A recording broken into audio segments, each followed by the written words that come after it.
Today I'm showing you how to make a quick and healthy breakfast. Eggs on toast, cooked right in the air fryer. This is perfect if you're short on time but want a nutritious start to your day.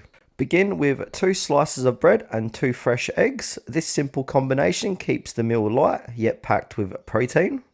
Using a spoon or a cup, press down gently in the middle of the bread to create a well. This helps keep the egg in place while it cooks. Now from here, set the bread onto the air fryer tray. Crack your egg directly into the center of the bread. Make sure it stays inside the well for an even cook. Season with a pinch of salt and a dash of pepper for added flavor. Feel free to add any extra spices you like.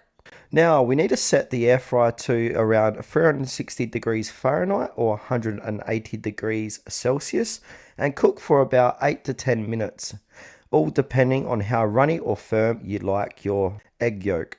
In just a few minutes you'll have a delicious breakfast that's low in fat, high in protein and ready to go.